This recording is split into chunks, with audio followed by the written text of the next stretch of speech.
President Trump says Venezuela will provide the U.S. with 30 to 50 million barrels of oil, which he says he will use to, quote, benefit the people.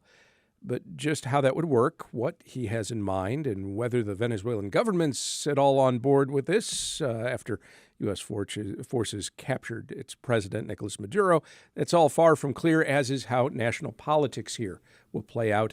To discuss that and other developments in politics in our regular Wednesday political roundup, we are joined now by party politics co-host and UH political science professor Brandon Rottinghouse and Mark Jones, political science fellow at Rice University's Baker Institute for Public Policy. Good morning to you both. Hey, morning, Craig. Morning, Craig. Is it clear to you what the president's plan is for Venezuela, Brandon?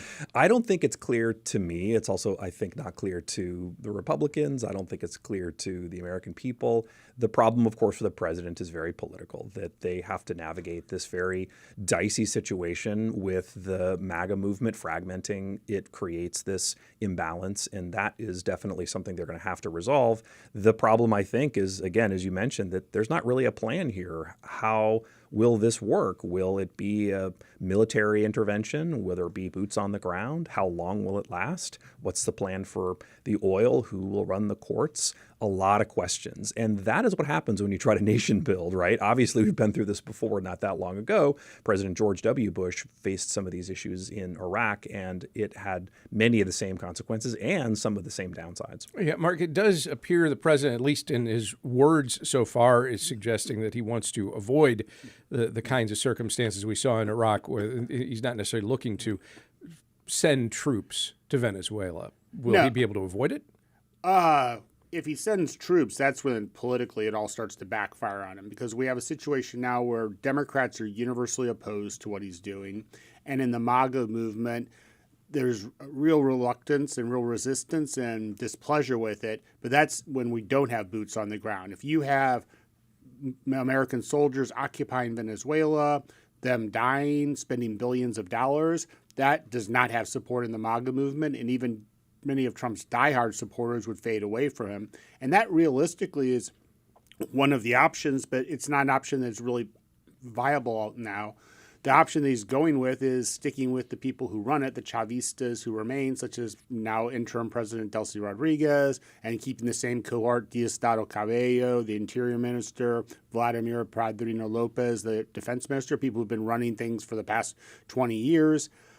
And hoping to be able to use the pressure of a military blockade and preventing Venezuela from exporting its oil as the stick to get them to do what they want to do. But it's not clear what the Trump administration wants Venezuela to do. Yeah, and a lot of this, I'm sure, for a lot of Americans who have not paid close attention to the goings-on in Venezuela, it may not be clear that we are talking about a government that essentially has been a continuation of governments or regimes, or however you want to characterize it, going back now, 30, 35 years? Since 1999. Hugo Chavez was elected in 1998. 27 years. Yeah, assumed office in 99, passed away in 2013. Nicolás Maduro took over for him. But many of the actors are the same ones, and it's still the same regime. Many, Brandon, of the president's long-term supporters came to the MAGA movement in part because of the concept of putting, quote, America first. To some of them, that likely meant dialing back from intervening overseas or getting entrenched in something happening overseas and focusing instead on what's happening with our borders. I'm sure there are some within the White House who would argue, well, that's what we're doing here, because this is all, as they've referred to, back to dealing with drugs. On the other hand, all the comments from the president is about oil, but I'm getting sidetracked. No. This has been the argument to dial back funding for Ukraine, for example.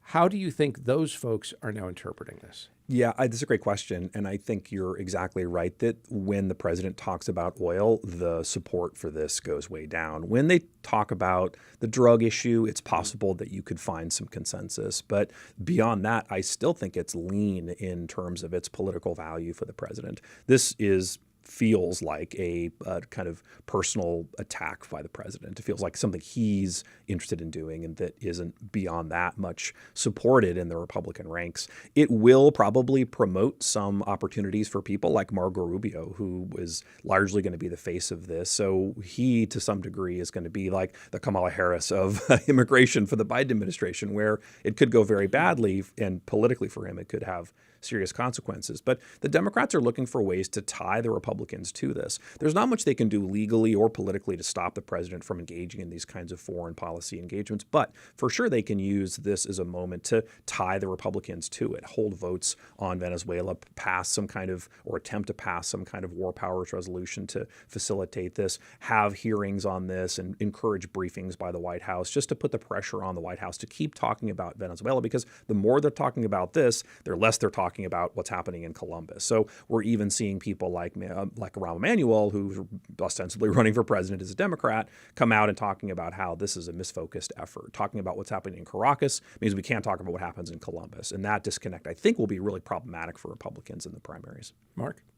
I think it's a difficult situation. It's not entirely clear why the president wanted to do it. President Trump's very mercurial and makes often rash decisions.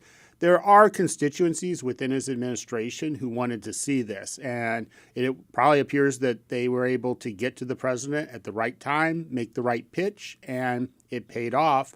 And that's where people like Marco Rubio and others within the Trump administration, you have a strong group of foreign policy experts who traditionally have looked through Latin American policy through the lens of Cuba.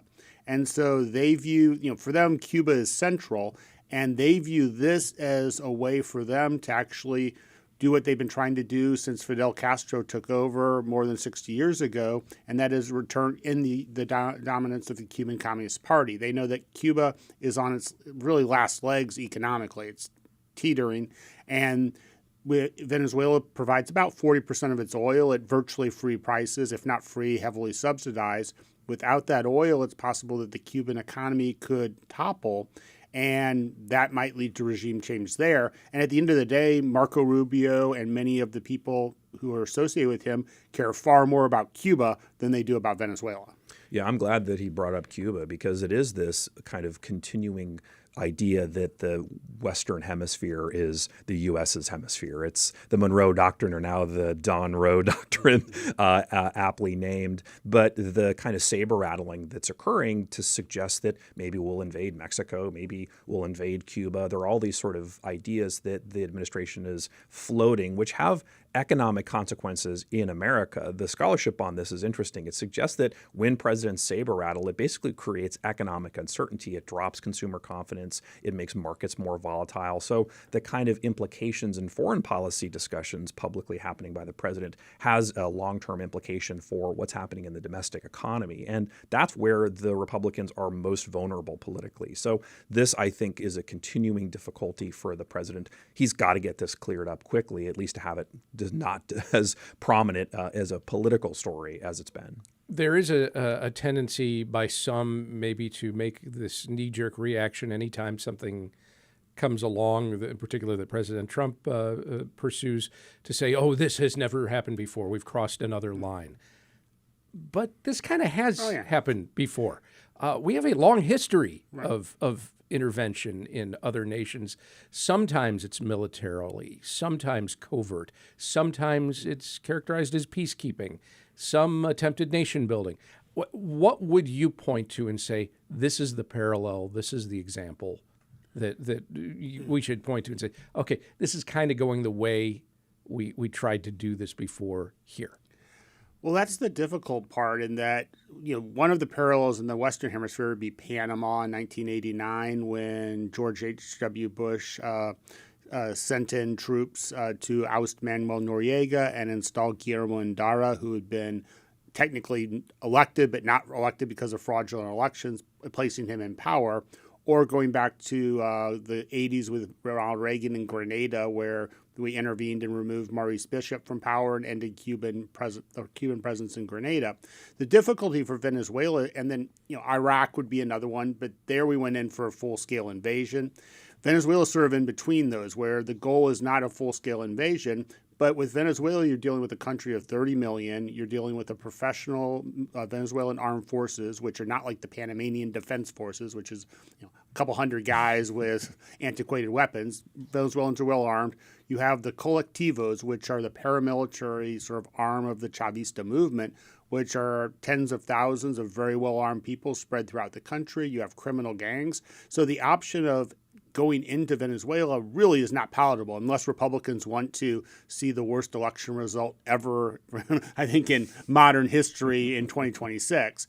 And so they really are constrained in terms of their ability to pressure the powers that be. And I would suspect that what we've seen the Chavista movement do over the past 10 to 15 years, that when pressured to make changes, they go along and they talk and they hold meetings, but they try to resist and essentially kick the can down the road. And I would expect that we're going to see them try to do the bare minimum of what they think they need to do to allow themselves to have the oil exports, because they do depend on that. That's about 90% of their hard currency comes in through oil exports.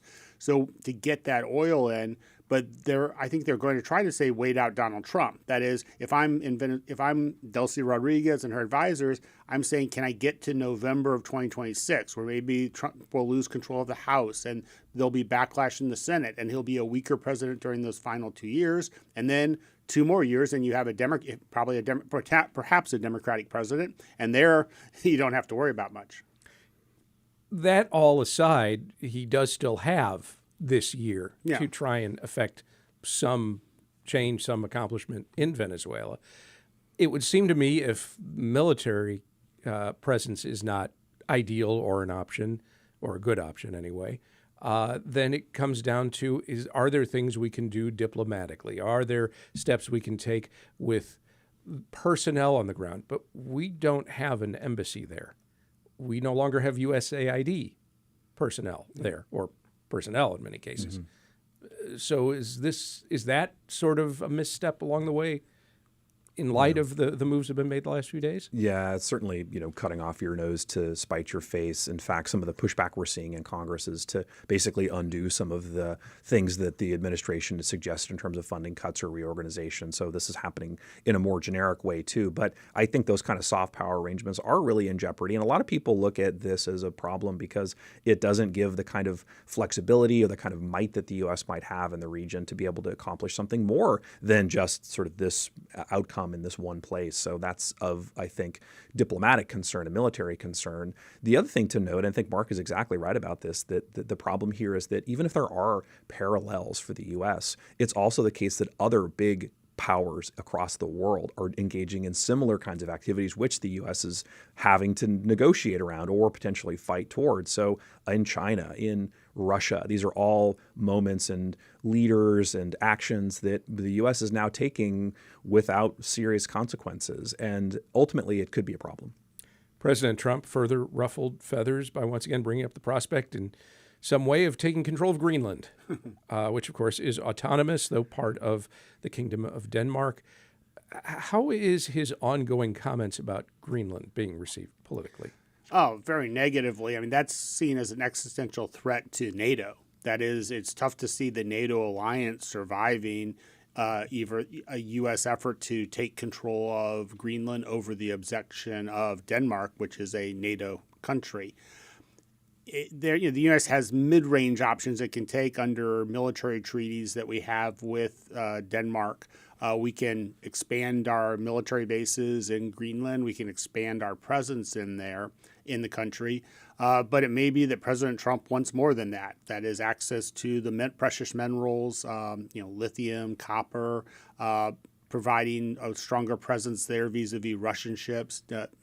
And then not having to deal with pesky Danish dog sleds, which I think he doesn't like for some reason. If you wanted to increase military presence in Denmark, I would think Greenland. the first step, in Greenland, I would think the first step would be not to tell Denmark you want to take over Greenland.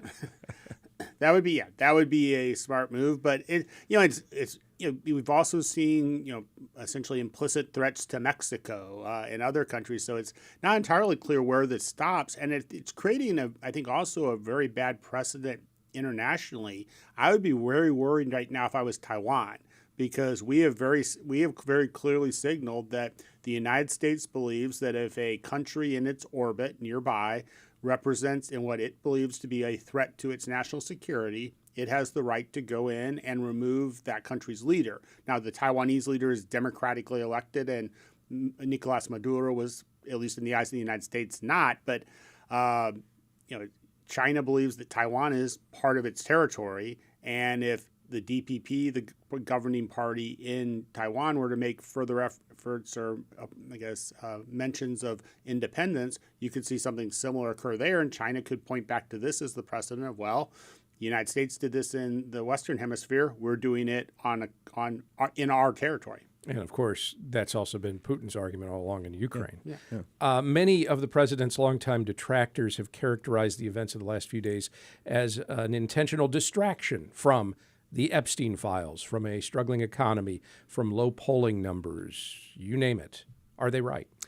It's a tough thing to pin because there are just so many distractions. I think the kind of news cycle now is, hours, not days, as it used to be. And that creates a difficulty to determine kind of what's real news and how long it should last. Obviously, the kind of fragmentation of media means that people are paying attention to the things that they care about. And I think that for the president, he's hoping that the people who are paying attention to what he's doing are people who are already supporting him. The problem is that number is shrinking. And if you are looking at this as an electoral strategy, it makes it even harder because usually you want to pick something that's going to hit the median voter. And that isn't not this. So I think the more that this happens, the more it's taking away from the things people care about. So in a way, this is a way that President Trump was successful. You can flood the zone and make sure that people are not attentive to any one thing, and they kind of ignore maybe some of the offshoot things. In fact, one of the president's sort of statements and speech at the in front of the Republicans at the Trump Kennedy Center was fraught and chock full of complicated things and some offensive things, and people just didn't even pay attention to it. So he's hoping that's true. But the problem is that the more that happens, the more it takes away from the core political issues that people really care about. You can't talk away or ignore the pocketbook concerns of Americans. And that's where the election is going to be won or lost.